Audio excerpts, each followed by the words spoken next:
La monotonía de la trinchera era a menudo más agotadora que el combate. Largos días de espera, de mirar el cielo gris y el barro. Hoy no era diferente. La lluvia había comenzado en la mañana, un goteo constante y fino que se convirtió en un aguacero regular al mediodía. Era el tipo de lluvia común en el frente, fría y pegajosa, pero familiar. Nos acurrucamos en nuestros refugios, o nos resignamos a la humedad, como de costumbre. Sin embargo, a medida que la lluvia persistía, un detalle comenzó a molestarme. Era sutil al principio, casi imperceptible. Una ligera picazón en la piel, expuesta de mis manos y cuello, la atribuí al frío o a la suciedad habitual de las trincheras. Pero luego, otros hombres comenzaron a quejarse. Franz, que estaba de guardia, se frotó los ojos. «Sargento», dijo, su voz tensa, «la lluvia, me arden los ojos». El sargento Becker, que había estado empapado por horas, también se rascó el brazo. «Es el frío, muchacho, te entumece la piel y luego pica». Pero su tono no era del todo convincente. Las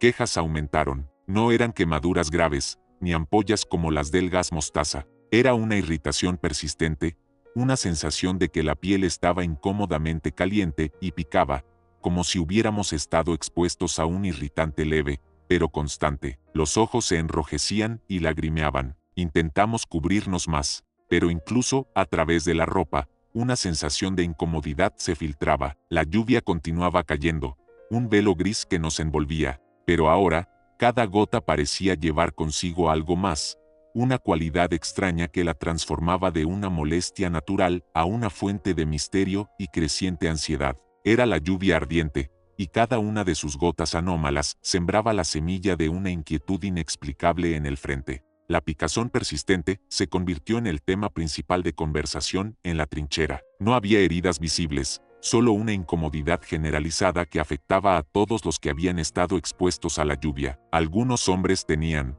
pequeñas erupciones rojas, similares a las de las ortigas, pero sin el dolor agudo. Otros simplemente se quejaban de la sensación de ardor continuo en la piel. El Hauptmann Brandt, al escuchar las quejas, inicialmente pensó en algún tipo de intoxicación alimentaria o una reacción alérgica masiva a algo en el suministro de agua, pero la evidencia apuntaba a la lluvia. Solo los que habían estado directamente expuestos a ella sentían la irritación. «No es gas», insistió el sargento Becker, frotándose la nuca. «No hay olor, y nadie tiene las quemaduras típicas. Habíamos experimentado ataques de gas antes, y esto era diferente, mucho más sutil, pero igualmente inquietante por su misterio. Decidimos recolectar muestras. Llenamos botellas de agua con la lluvia directamente de las parapetas de la trinchera, esperando encontrar algún sedimento o sustancia visible. El agua parecía normal, clara, aunque quizás con un ligero tinte amarillento, si se la sostenía contra la luz.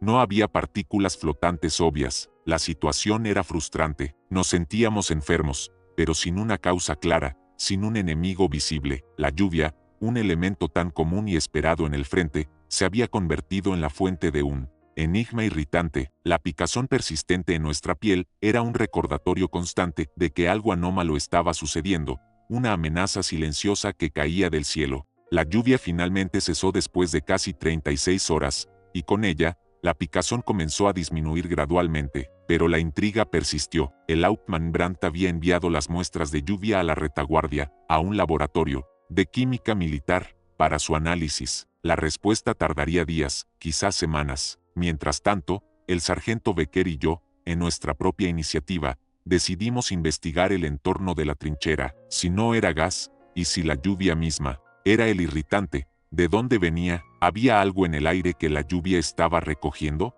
Nuestras sospechas recayeron en un sector recién bombardeado en la tierra de nadie, a unos pocos cientos de metros de nuestra posición. Había habido un intenso bombardeo de artillería días antes de que la lluvia comenzara. Nos arrastramos hasta allí, con cautela, inspeccionando los cráteres frescos y la tierra revuelta. Lo que encontramos fue una capa fina y casi imperceptible de polvo de color gris blanquecino cubriendo la superficie del terreno recién expuesto. No era ceniza, ni la tierra habitual del bombardeo. Era un polvo fino, casi como talco, que se adhería a todo, y cuando lo frotábamos entre los dedos, notamos una ligera aspereza y, sí, una leve sensación de irritación en nuestra piel. Era el anexo de polvo. La lluvia había arrastrado este polvo a nuestras trincheras. La pregunta era, ¿Qué era ese polvo? ¿Era algún residuo inusual de los proyectiles enemigos?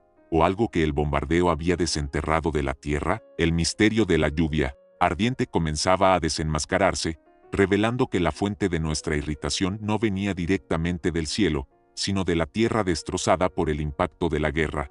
Llevamos muestras del polvo de color gris blanquecino de vuelta a la trinchera, utilizando trozos de lona para recogerlo. Al examinarlo más de cerca bajo una lupa rudimentaria, parecía estar compuesto de micropartículas. Cuando el Hauptmann Brandt vio el polvo, su ceño se frunció. No es pólvora, ni tierra normal. ¿Lo recogieron del cráter? Sí, señor.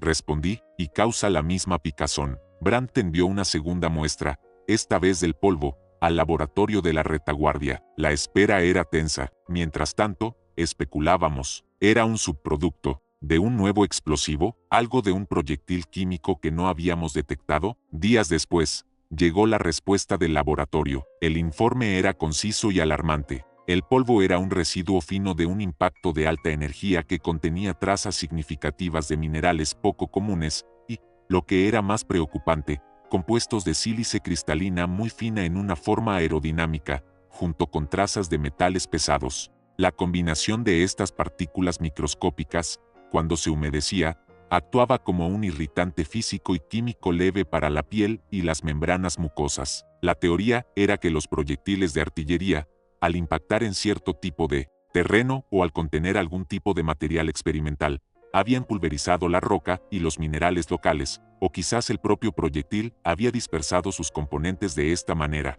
La lluvia luego arrastró este residuo del impacto, extendiendo la irritación. El anexo de polvo era, en realidad, la evidencia de un nuevo subproducto de la guerra, no un arma directa, sino un efecto secundario inesperado y persistente del bombardeo. Una lluvia ardiente que revelaba el lado oscuro e invisible de la destrucción en el campo de batalla. La confirmación del laboratorio sobre la composición del polvo cambió nuestra perspectiva. Ya no era solo una lluvia irritante, sino una firma invisible de un tipo específico de bombardeo o de un terreno particular. El Hauptmann Brandt ordenó que analizáramos los mapas de la región y los registros de los bombardeos enemigos recientes. Nuestra propia artillería y la inteligencia aliada confirmaron que el enemigo había estado usando un nuevo tipo de proyectil de artillería, de alto explosivo, en esa área, diseñado para maximizar la fragmentación y la onda de choque. Parecía que la combinación de este tipo de explosivo y la geología local, un tipo de roca sedimentaria rica en sílice y otros minerales, producía este polvo irritante al pulverizar la tierra y la roca en el punto de impacto. No era un arma química en sí, sino una consecuencia no intencionada,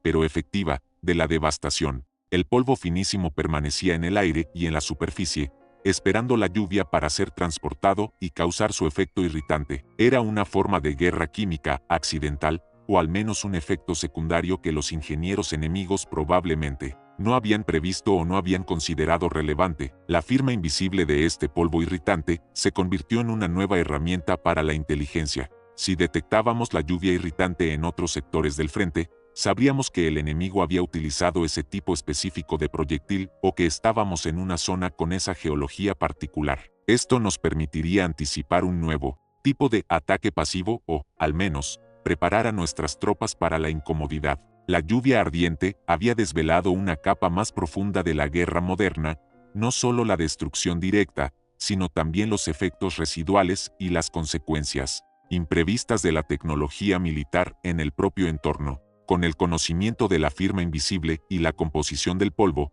se implementaron nuevas medidas para la adaptación al infortunio. Aunque no podíamos detener la lluvia ni el polvo de los bombardeos enemigos, podíamos mitigar sus efectos.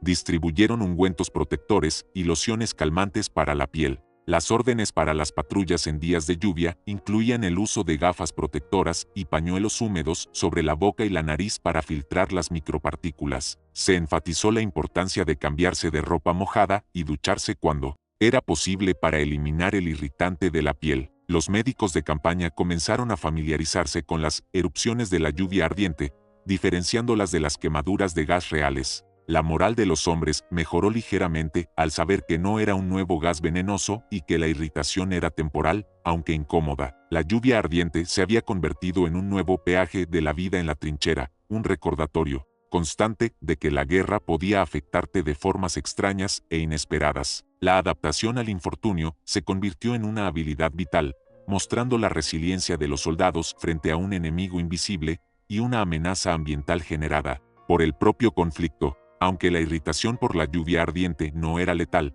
su persistencia y la constante incomodidad tuvieron un costo invisible en la moral y la salud de las tropas. La falta de sueño, debido a la picazón, el enrojecimiento constante de los ojos y la sensación general de estar contaminado pasaron factura. Los informes médicos empezaron a registrar un aumento en los casos de fatiga crónica, irritabilidad y una mayor propensión a infecciones cutáneas secundarias, ya que el rascado constante comprometía la barrera de la piel. La confianza en la seguridad del propio entorno natural se vio mermada. Cada nube de lluvia, que antes podía ser vista como un alivio del sol o una cobertura, ahora traía consigo una capa de ansiedad. La lluvia ardiente era un ejemplo insidioso de cómo la guerra moderna no solo mataba con explosivos y gas, sino que también mermaba la resistencia de los soldados con efectos menos dramáticos pero igualmente desgastantes. El residuo del impacto no solo afectaba la tierra, sino también el cuerpo y la mente de quienes la habitaban.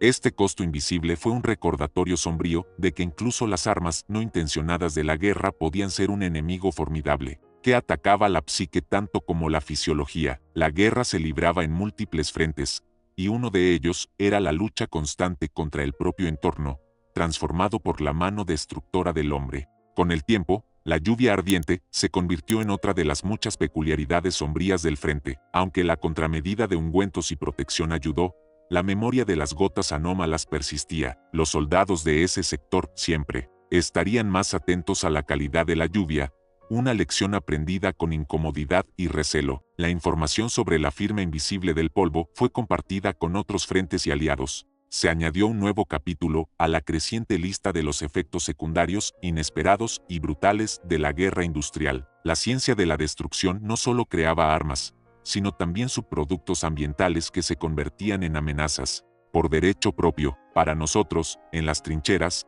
el misterio se había resuelto, pero la experiencia nos había dejado con una nueva capa de paranoia. El aire, el agua, la tierra misma, todo podía llevar la marca de la guerra de formas que nunca habíamos imaginado. La lluvia ardiente fue un recordatorio de que en el campo de batalla, incluso los elementos más básicos y naturales podían ser transformados en fuentes de sufrimiento inesperado. La memoria de las gotas persistiría mucho después de que la guerra terminara. Sería un susurro silencioso de un tiempo en que el cielo mismo parecía conspirar contra ellos, dejando una marca indeleble en la piel y en la mente de los hombres que la habían soportado.